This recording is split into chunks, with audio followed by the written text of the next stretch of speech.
Seguir é livre para todos os públicos.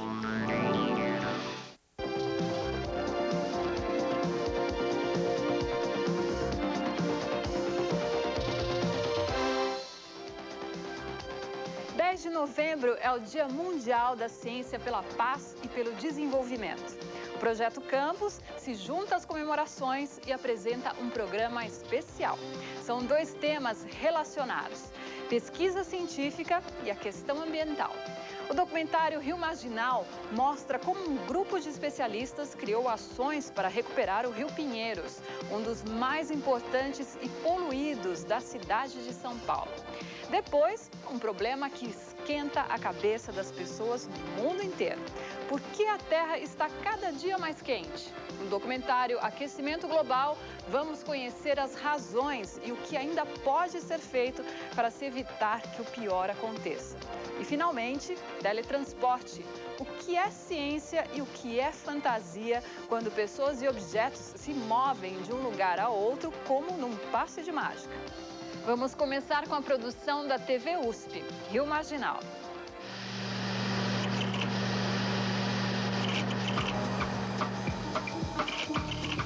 É o bebê do Tâmida, meu amigo. Meti o copo na água e tomei. Não vou dizer que era gostosa, mas era tomável.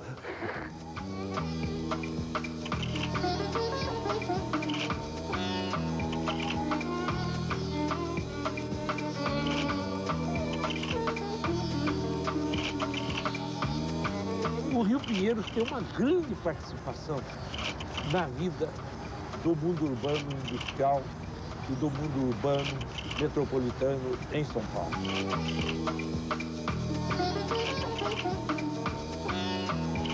Toda a minha vida foi no Rio Pinheiros. Eu nasci na Namíbia, antiga África Sudoeste. Vim ao Brasil com 5 anos e aos 6 anos eu aprendi a nadar no Rio Pinheiros. E aqui começamos vida nova e uma das coisas foi entrar de sócio do Clube Pinheiros. Meu pai tinha amigos que eram sócios do Pinheiros, era um clube agradabilíssimo, uma espécie de clube de campo. E o Pinheiros não tinha piscina. Tinha um coxo, que era um gradeado de pau dentro do Rio Pinheiros e foi lá que eu aprendi a nadar.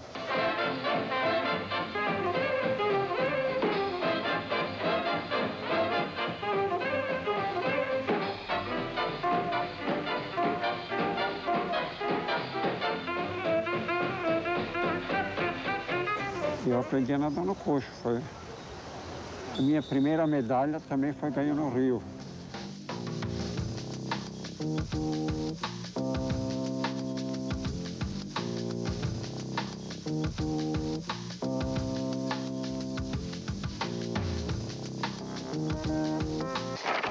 No início do século XX, as pessoas nadavam, remavam, pescavam no Rio Pinheiros. Aqui no clube tinha uma seção de remo, então tinha muitos barcos. Então o pessoal fazia muitas excursões no rio. Subia o rio e fazia piquenique lá em cima. Em casa nós tínhamos 2 sandolins. Hoje em dia o pessoal não sabe mais o que é sandolim. Um barco comprido onde senta uma pessoa e fica remando. Nós tínhamos 2 deles em casa, e levavam até o rio e ficava remando, né? Era uma das atividades. Aqui o pessoal passava de barco, fazia excursões aqui. Tá vendo a turminha aqui toda passando de barco, fazendo excursões à margem do rio, né? Do outro lado do rio era tudo mata verde, né?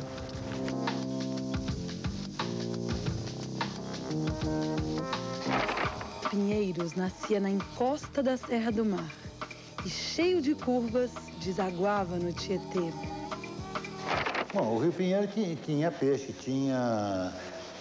o Rio Pinheiros dependia do Tietê, não é? Ainda às vezes subia tabarana, tinha muito mandi, tinha muito caranguejo nas lagoas, tinha muito sapo no Varjão, porque o Rio Pinheiros tinha uma várzea muito grande que saía de lá de onde é hoje e chegava que era Rua Iguatimi naquele tempo, que hoje é Faria Lima. Havia uma lembrança biótica fantástica, uma herança biótica fantástica, que eram as araucárias. E o Rio Pinheiros, ele tinha os nomes das partes altas dele, Guarapiranga, Alto Rio Grande, etc. E nas proximidades de São Paulo, por causa dos pinhais do bairro de Pinheiros, e que existiam também pelas ladeiras da vertente do Espigão Central, passou a ser chamado de Rio Pinheiros.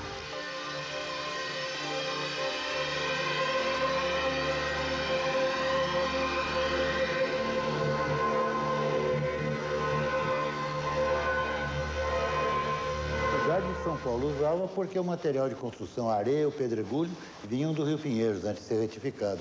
Eram os batelões, eles raspavam o fundo, tiravam aquela mistura de areia e cascalho, depois jogavam na peneira, separavam a areia do cascalho e é o que abastecia a indústria de construção civil. Em São Paulo era o Rio Pinheiros.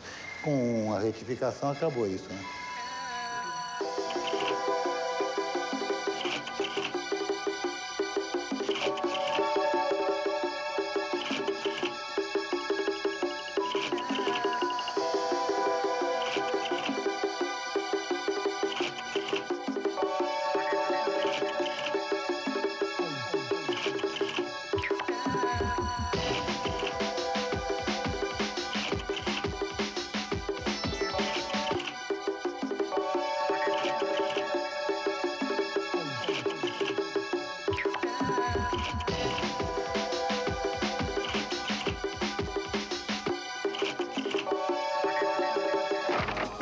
O progresso trouxe a modernidade. Trens, bondes, automóveis, telefones, energia. A Light instalou em Cubatão a hidrelétrica de Henry Borden e, para movimentar suas turbinas, criou a represa Billings. O presidente Arthur Bernardes, na época, em 25, quando autorizou a Light, represar o Rio Grande para formar a Billings, ele autorizou com um decreto federal, mas nesse decreto ele alerta, ele diz que a Light não poderia prejudicar ou poluir as águas da Billings, porque seria também para abastecimento público das futuras gerações que somos nós hoje.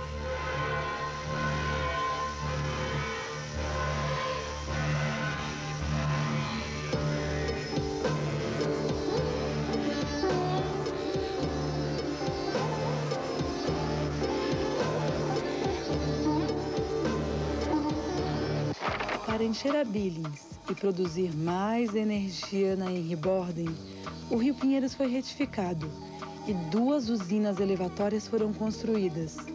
Assim, o rio que ia, voltou.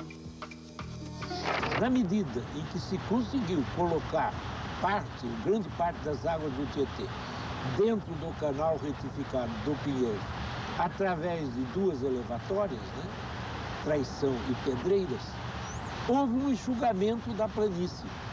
E com o enxugamento das planícies, a cidade desceu do terraço das colinas e entrou até a beira das marginais. Antes da Light fazer a retificação do rio, essa região aqui da cidade, ela não era cidade. Por muito tempo, até 1955, 60, essa parte onde hoje está o CIAGESP, a parte baixa do Alto de Pinheiros e o campus da cidade universitária era totalmente desprezado para implantações humanas. A cidade até então chegava no máximo ali a região dos Jardins, você já tinha núcleo em Pinheiros, tinha núcleo em Santo Amaro, mas essa área toda que a gente está aqui não era ainda uma área urbanizada, Com a Light, quando ela retifica o rio, ela ganha essa região e ela começa a promover, então, um desenvolvimento imobiliário, Tudo isso parte daquela velha coisa conhecida, chama-se especulação imobiliária, Porque a retificação do Rio Pinheiros também tem muito que ver com especulação imobiliária. Tudo no Brasil tem, Então, malditos especuladores que tapeiam os incautos governantes do estado e da cidade e dos municípios. E a população, extasiada com o progresso, encarou essas transformações com indiferença. Esse negócio de encarar é uma coisa muito moderna. Nesse tempo não tinha nada de graça. Retificaram o rio, então retificaram o rio e pronto. Ninguém se incomodou, ninguém enfrentou o caso. Poderia ter se feito um outro projeto, um outro projeto de relação com o rio. Poderia até se ter as vias próximas ao rio, mas não estrangulando da maneira que ele foi estrangulado e restringindo a várzea alagável. Você não tem essa parte da várzea alagável. E o rio, de certa forma, ele tem a memória da várzea. Com as vias expressas que foram construídas, né, tanto da marginal do Pinheiros como do Tietê, esse acesso é muito dificultado, né? É muito difícil você atravessar a marginal para chegar na margem do rio mesmo. Canalizado e abandonado, na década de 70, a poluição matou o rio. Ninguém via mais peixe, não via mais nada. Nem os pássaros já não estavam batendo muito. Quando que eu me lembro do rio, que ele ainda estava no estado que você pudesse pelo menos tomar banho, né? Hoje está na situação deplorável, né? O rio em si, eu ainda sinto uma dorzinha no coração de saber o que ele foi e o que ele é. Não era pra estar assim, sabe? Aqui era pra ser um dos cartões postais de São Paulo.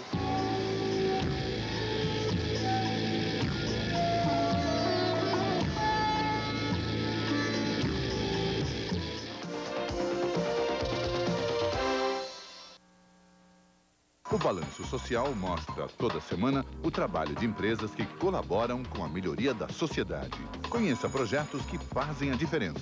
Veja também dicas de leitura e sites da internet. E ainda um debate com especialistas. A apresentação, Heródoto Barbeiro e Alessandra Calor. Para arregaçar as mangas e trabalhar pela inclusão social, não é preciso ser o maior do mercado. Balanço Social, todo sábado, 9h30 da manhã. Balanço Social, apoio Bradesco, o banco que está trazendo alegria para o Brasil. Todo dia, Daniel passeava na praça com seu cachorro Mac. Nesta última segunda-feira, ele não foi à praça. Ele teve uma reunião muito importante, a primeira em seu primeiro emprego. Hoje, Daniel é montador de máquinas em uma fábrica. Há vagas no mercado de trabalho para pessoas portadoras de deficiência. Informações? Ligue 156 ou acesse o site www.prefeitura.sp.gov.br/eficiente.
Campus, apoio, Universidade de São Paulo.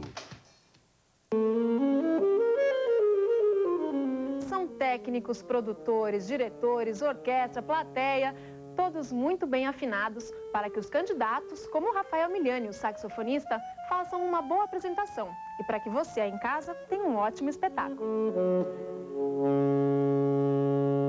Ritual, né, Rafael? Montar um instrumento a cada ensaio, a cada tudo, Toda né? vez a mesma coisa. Desde a escolha da palheta, toda com calma, alinhando direitinho. Rafael Miliani, 23 anos, um verdadeiro virtuoso do saxofone. Saxofone que agora no Brasil está mais erudito do que popular, até tantos saxofonistas se apresentaram aqui no nosso programa. Tenho certeza que o Rafael vai estraçalhar no seu concerto de Jacques Ibert. Não perca! Prelúdio, dia 18 de novembro, ao meio-dia.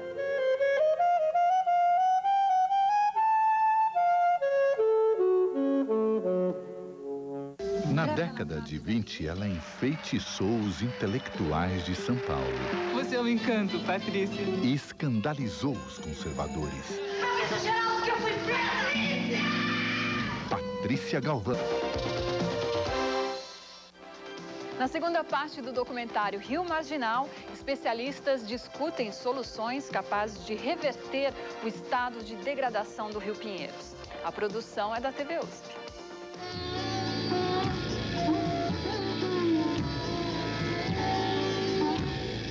O que eu vi, eu não esperava que ia ficar nisso.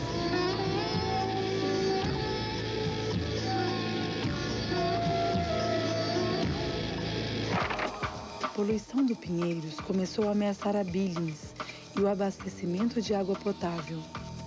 Com a diminuição das chuvas, o excesso de esgotos despejados na Billings por causa da reversão do rio Pinheiros deixou na represa vários pontos anaeróbicos, isto é, sem oxigênio. Por isso, os peixes vieram procurar esses braços da represa, onde existem pequenas nascentes, pequenas minas. Eles vieram em busca do oxigênio, mas numa situação dessas, existe muito pouco o que fazer. Teve uma vez que a gente estava desesperado, né? Quer dizer, morrendo peixe aqui. E a gente, aí, vamos ficar vendo o peixe morrer, a gente resolveu fazer uma operação salva-peixe. Arrumamos uns carros-pipa, um monte de gente, uma rede enorme. A gente passava a rede e trazia os peixes, e a população pegando os peixes, colocando dentro uns tambores com água limpa e depois jogando no carro-pipa, né? Quer dizer, na verdade aquilo foi um protesto, né? Porque não tinha sentido ver tanto peixe, que é alimento, né, morrendo, contaminado, e a gente não fazer alguma coisa para mostrar para a sociedade o que estava acontecendo. Então a gente resolveu, quando tinha mortandade de peixe aqui, a gente socializava um pouco desse prejuízo, né? Ia jogar esses peixes em algum órgão público, né, responsável pela contaminação da represa. Hoje, em ato de protesto, eles depositaram cerca de 600 quilos de peixes mortos em frente ao prédio da Eletropaulo, no viaduto do Chá, no centro da cidade. Nós temos vários responsáveis por esse crime que acontece no Grande ABC. E o principal dele é a Eletropaulo, que é a dona da represa Billings, né? Quer dizer, para gerar apenas 3% de energia na R-Borda em Cubatão, ela está destruindo esse manancial que pode ser a caixa d'água para abastecimento público da Grande São Paulo. Em 92 parou o bombeamento contínuo que vinha do Pinheiros para dentro da represa, né? Hoje ele só bombeia quando tem enchente em São Paulo. A gente fecha os olhos para isso por causa do problema que é muito grave. Depois já não é um esgoto tão denso como é bombear continuamente esgoto para dentro da represa. Mas mesmo assim, só com o bombeamento em momento de enchente é a maior carga de poluição que a represa recebe. Sem o bombeamento para Billings, a usina Henry Borden produzia menos. Mas mesmo com o rio morto, suas margens cresciam.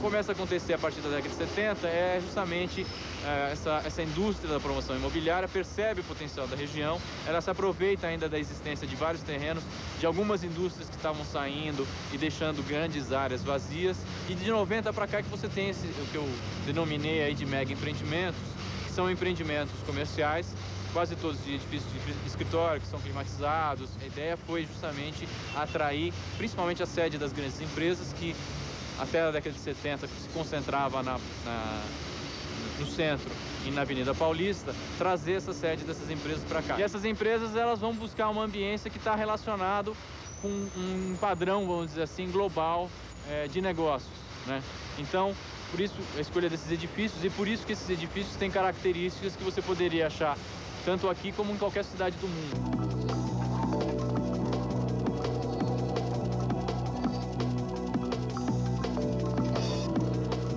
A face urbana, né, ou arquitetônica da globalização seria justamente esses grandes edifícios.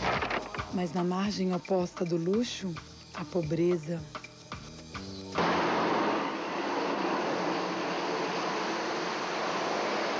Isso é um reflexo bastante real, né, do que é o processo de urbanização brasileiro e de São Paulo especificamente, né, em que você tem esse paradoxo de ter grandes concentrações populacionais de baixa renda, grandes áreas de habitação subnormal, favelas e cortiços em regiões em que existam um interesse grande do mercado imobiliário, né? A gente vê que as empresas hoje estão preocupadas com a responsabilidade social e tentam se inserir em projetos que têm um viés de recuperação ambiental, mas também um projeto social. E o Projeto Pomar tem esses dois lados, e isso que acho que acaba atraindo as empresas para essa parceria. Com o dinheiro de grandes empresas, as margens do rio ganharam um projeto paisagístico. A gente quer recuperar uma área degradada e trazer de volta essa área para a cidade. Durante muito tempo, isso aqui ficou entregue ao entulho e entregue ao descarte de coisas inservíveis em um lugar abandonado.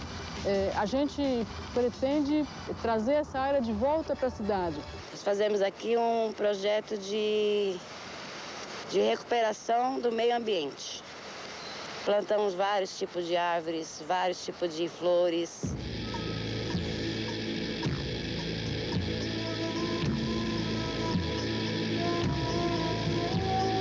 Sempre sujo, né? Porque tinha muito mato, assim, era muito maltratado o rio. Então essas poluições dessas firmas, né? Vem tudo aí pro rio, né? Então tinha muito mau cheiro devido disso.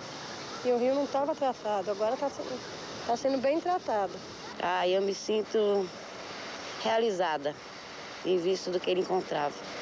Eu particularmente achava que ele não tinha mais recuperação, não. Buscar a vegetação original das margens seria o sonho de todas as pessoas envolvidas com isso, e foi inclusive a nossa primeira ideia.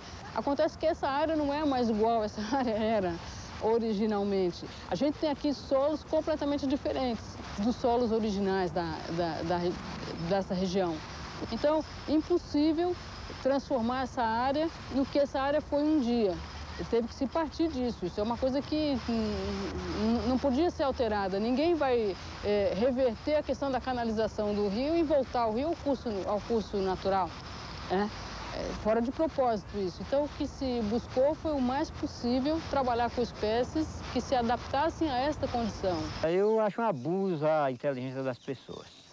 Quer dizer, você florear a margem do rio, só que você não pode passar lá meia hora que você sai com dor de cabeça por conta do mau cheiro, do odor que exala do rio. Para a gente, o mais coerente e mais responsável seria, por parte do governo, despoluir o rio, tirar os esgotos dos rios. Aí sim, a partir daí, não precisa nem plantar, a própria natureza se encarrega de revegetar o rio. No início aqui do projeto, a gente recebeu algumas críticas assim nessa linha. Vocês estão plantando flores, está ficando bonito, mas e o rio? A água vai ficar poluída assim? E a gente sempre falou, você olhou para cá, né? Agora você olhou para cá e está discutindo isso. É o primeiro passo para a situação ser resolvida. Se todas as pessoas ignoram o problema e olham para o outro lado, jamais vai ser resolvido.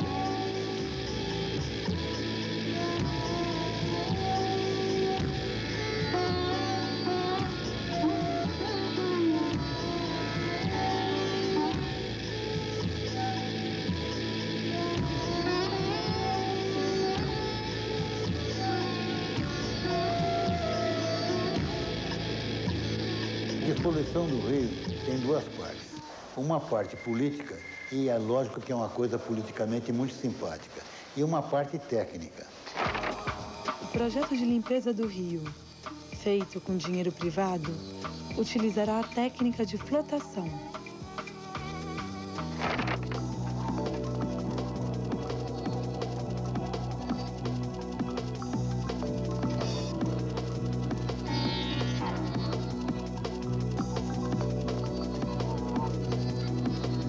A flotação, ela não trata 100% o esgoto do Rio Pinheiros, do Tietê, até porque é impossível tratar aquela água, né? Então, como a gente sabe e não tem nenhuma garantia de que essa água seja tratada com um padrão adequado para vir para a represa, a gente é contra. Eu creio que exista vontade política, mas não sei até que ponto essa administração daqui de São Paulo tem vontade política e tem capacidade de transformar a vontade política numa vontade técnica. O rio não pode ser, não deve ser estação de tratamento de esgoto. No caso do Rio Pinheiros, no caso dessas barragens e dessas elevatórias, tem setores que poderiam ter um tratamento mais diferenciado. Só que os especuladores oferecem certos tipos de propostas como se fosse definitiva e irreversível. E eu tenho muito cuidado com os especuladores. Se a flotação der certo, a água do Pinheiros poderá voltar para Billings, aumentando a produção de energia na Henry Borden.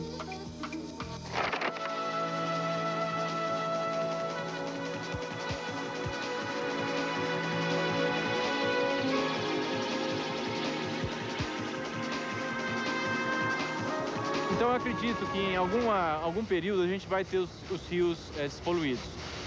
Só que realmente a gente tem que estar ligando isso tudo e relacionando isso tudo com um projeto maior para a cidade, para que realmente a qualidade de vida da cidade como um todo melhore. Tá sujo, e nisso aí eu ainda tenho esperança que eu possa não ver mais alguém e possa vir ver tudo limpinho, voltar ao que era antes. Quando eu cheguei aqui logo em São Paulo, achei limpo. Eu vejo que pode ser um rio como outro qualquer, bem limpo, né? Com água boa, eu acho. Tem uma coisa, uma brincadeira que a gente faz, especialmente com as crianças que vêm visitar aqui, é que a gente sempre lembra que quem é de São Paulo sempre tem na família um avô, um tio, um parente, um vizinho, que conta que quando criança nadou nesse rio, remou nesse rio, que esse rio era um lugar de lazer. E a gente fala, pô, na nossa vez tem que estar assim, né? Isso tem que estar poluído assim. Eu acredito que eu vou dizer para os meus netos daqui a alguns anos que quando eu era jovem, e nem tão jovem assim, o rio era poluído. E meus netos vão dizer, vó, não exagera, olha a água limpa, como é que podia estar poluído em tão pouco tempo?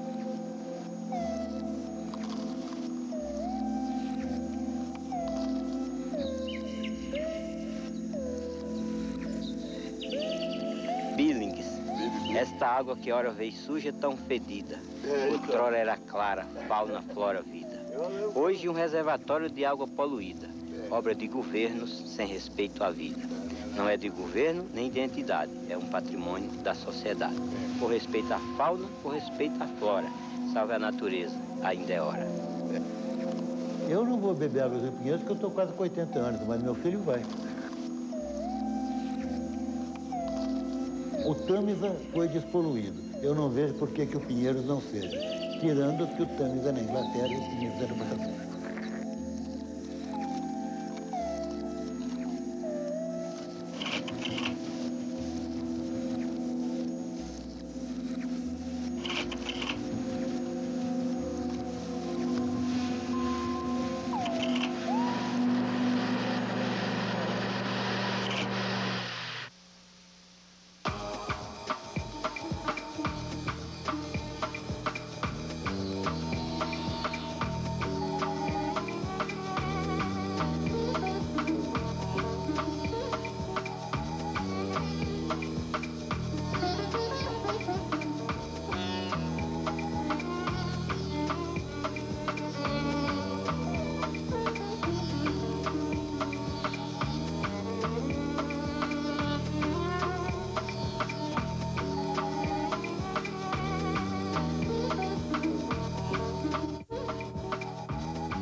Depois do intervalo, mais 2 programas com temas relacionados ao Dia Mundial da Ciência pela Paz e pelo Desenvolvimento. Até já!